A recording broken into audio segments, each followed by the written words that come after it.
This has been Meiselas from the MeidasTouch network. I don't know if you've been following these Beto O'Rourke rallies, but he's been going into areas which are traditionally viewed as deep red areas in Texas. But I think all of the meanings at this point, conservative, liberal, progressive, Republican, Democrat. I mean, at this point, I'm not really sure all of the labels even make much sense anymore because there is no such thing as Republicans. There is no such thing as conservatives, right?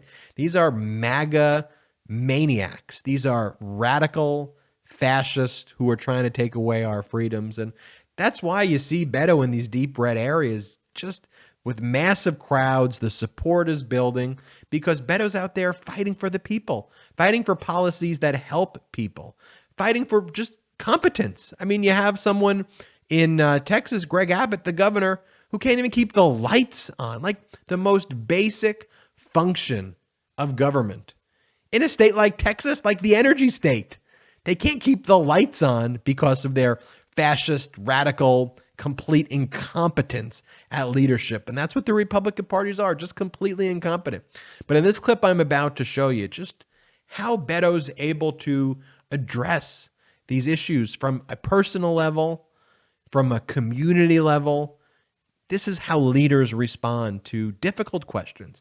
And this question was made by a Catholic, Beto O'Rourke's Catholic. The question was, how do we reconcile religious views and religious beliefs and things that the Catholic Church may say? How do we reconcile that with policies that are providing choice to women? And play this clip. Again, I thought a lot about this question because I want it to be fair. Because you and I, we both grew up in largely Catholic communities.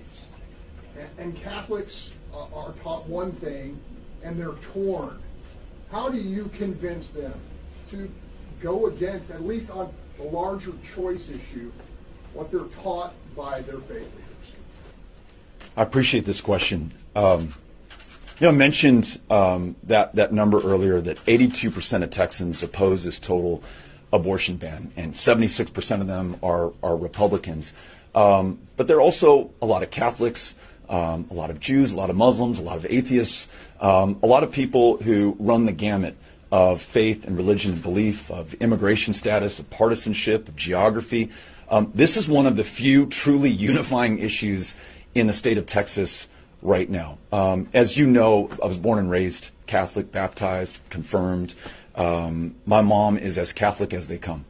And when we have this conversation at the dinner table, when I remind her that we lead so much of the developed world in the rate of maternal mortality, when we are number one in the country, not just for the rate of teen pregnancy, but repeat teen pregnancy, when we talk about the women in our lives, whether it is her daughters, my daughter, the people that I want to serve as the governor of the state of Texas, we can come to the same conclusion, that we want to make sure that we trust the freedom, the will, and the choices that the women of this state make.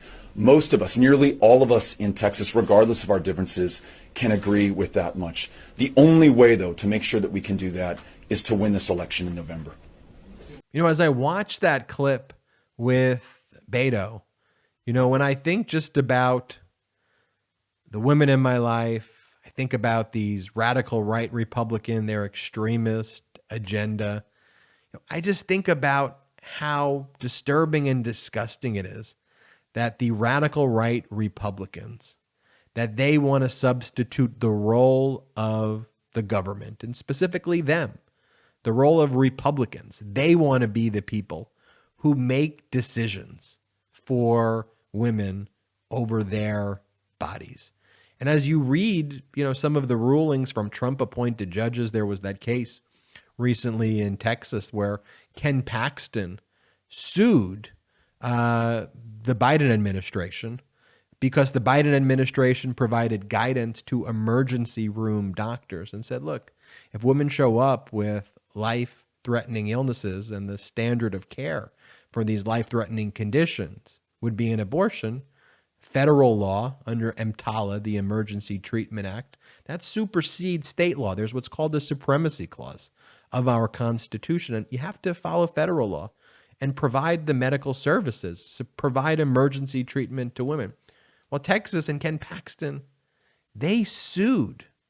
They sued the Biden administration saying, no, we don't want doctors providing emergency medical services.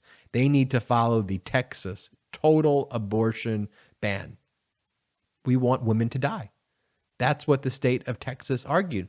And a Trump judge in Texas actually ruled that the guidance provided by the Biden administration to emergency room medical providers to provide emergency care to women, the judge in his ruling said the guidance is inappropriate because the guidance neglects the fact that there is a state law, and the guidance that's given says that doctors need to use their medical discretion and their medical decisions. And the judge says, I don't want doctors to use their medical discretion. Doctors can't use the standard of care. Doctors need to follow what Greg Abbott says. And the fact that people like Greg Abbott have appointed themselves the controlling authority over women's bodies, people like Greg Abbott and radical right Republicans, that's what they're doing. That's where we're at in 2022. Americans are waking up. That's why November, people are calling November Rowvember. Row your vote. We need a blue wave for democracy. This has been Meiselas from the MeidasTouch Network. Make sure you hit the subscribe button right now. Thank you. This November is Rowvember. MeidasTouch just released its brand new collection of Rowvember t-shirts and pins to let the country know what's at stake this upcoming midterm election. Go to store.meidastouch.com to grab yours. That's store.meidastouch.com.